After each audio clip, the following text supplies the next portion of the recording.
नमस्कार, मेरा नाम गीतांजलि भैरम है। मेरे आज व्याख्यान के विषय का नाम है भामह के अनुसार काव्य लक्षण अर्थात शब्दार्थों सहितम काव्यम। भामह के इस काव्य लक्षण को समझने से पहले हम भामह का एक संक्षिप्त परिचय ले लेते हैं। आचार्य भामह संस्कृत भाषा के सुप्रसिद्ध आचार्य थे। उनका काल कुछ पूर्ववर्ती आचार्यों की तरह सटीक नहीं है, लेकिन माना जाता है कि भामह 300 से 600 ईस्वी के मध्य हुए। आचार्य भरत मुनि के बाद प्रथम आचार्य भामह ही माने जाते हैं। इन्होंने काव्य शास्त्र पर काव्यालंकार नामक ग्रंथ लिखा। यह अलंकार शास्त्र का प्रथम उपलब्ध ग्रंथ है, जो 20वीं शताब्दी के आरंभ में प्रकाशित हुआ था। इन्हें अलंकार संप्रदाय का जनक कहा जाता है। शब्दार्थों सहितम काव्यम इनकी सर्वाधिक प्रसिद्ध काव्य परिभाषा है।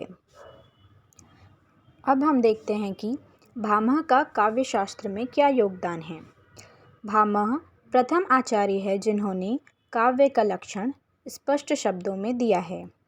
उन्होंने अपने ग्रंथ काव्य अलंकार में काव्य लक्षण की चर्चा करते हुए लिखा है, शब्दार्थों सहितम काव्यम अर्थात शब्द और अर्थ दोनों के साहित्य को काव्य कहते हैं।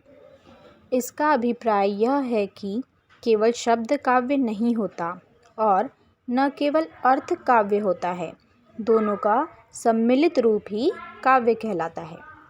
भामह द्वारा दी गई यह परिभाषा अत्यंत व्यापक है, क्योंकि इसके क्षेत्र में काव्य के अतिरिक्त शास्त्र, इतिहास, वार्तालाप आदि सभी समा जाते हैं।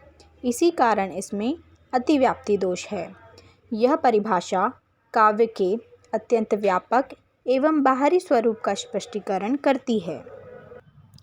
इस लक्षण अथवा परिभाषा को देने का एक लंबा इतिहास है, क्योंकि भामह के युग में केवल शब्दों को काव्य कहने वाले लोग विद्यमान थे। इन्हीं का खंडन करने के लिए भामह ने शब्द और अर्थ के साहित्य को काव्य कहा। भामह ने शब्द और अर्थ दोनों के सहभाव को काव्य कहा।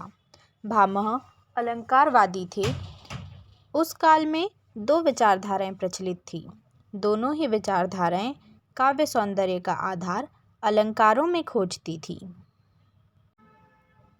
भामह का मानना था कि अलंकार ही काव्य की शोभा बढ़ाते हैं। उनका यह भी मानना था कि रचना में रसगुण कितना भी बढ़िया क्यों न हो, पर यदि अलंकार योजना कमजोर है तो यह बिना अलंकार के स्त्री मुख के समान सौंदर्य विहीन है।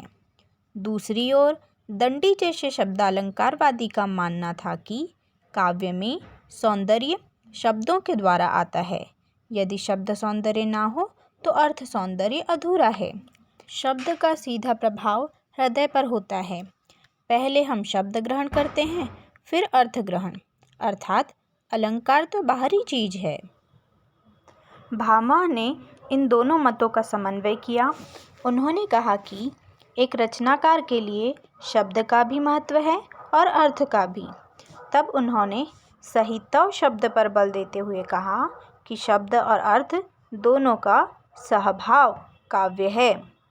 भामह के अनुसार काव्य की परिभाषा शब्दार्थों सहितम काव्यम के अर्थ पर जाएं तो शब्द और अर्थ के सहित भाव को काव्य कहते हैं। इस परिभाषा में सहित शब्द अस्पष्ट है। इसके दो अर्थ हो सकते हैं। पहले अर्थ के अनुसार साहित्यिक सामंजस्य तथा इसके दूसरे अर्थ के अनुसार हित सहित।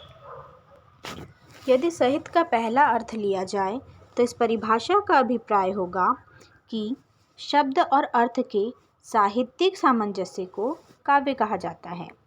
परंतु यदि दूसरा अर्थ लिया जाए तब इस परिभाषा का तात्पर्य होगा ऐसा शब्दार्थ जो लोक कल्याणकारी हो, सबका हित करने वाला हो, काव्य है। स्पष्ट है कि आचार्य भामह शब्द और अर्थ के सामंजस्य पर बल देते हैं, अर्थात कविता न तो शब्द चमत्कार है और न केवल अर्थ का सौष्ठव है। उसमें सुंदर, कलात्मक और सरस शब्द प्रयुक्त होने चाहिए, जो उचित भावपूर्ण अर्थ को व्यक्त करने वाले हों। साथ ही कविता में प्रयुक्त शब्दार्थ लोकमंगल का विधायक भी होना चाहिए। भामह द्वारा दिए गए इस काव्य लक्षण को जान लेने के बाद हम इस प्रकार इसका निष्कर्ष निकाल सकते हैं। भामह द्वारा दी गई काव्य की यह परिभाषा काव्य में बाह्य स्वरूप को ही व्यक्त करती है, इसलिए यह बहिरंग निरूपक है। यह परिभाषा अत्यंत व्यापक है क्योंकि इसके क्षेत्र में काव्य के अतिरिक्त शास्त्र आदि सभी आ जाते हैं।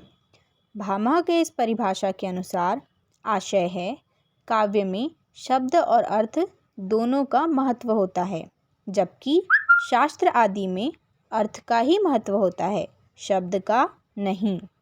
इस प्रकार हम कह सकते हैं कि भामह के अनुसार सामंजस्यपूर्ण शब्दार्थ ही काव्य है, अर्थात शब्द और अर्थ दोनों ही काव्य की रचना हेतु आवश्यक तत्व है।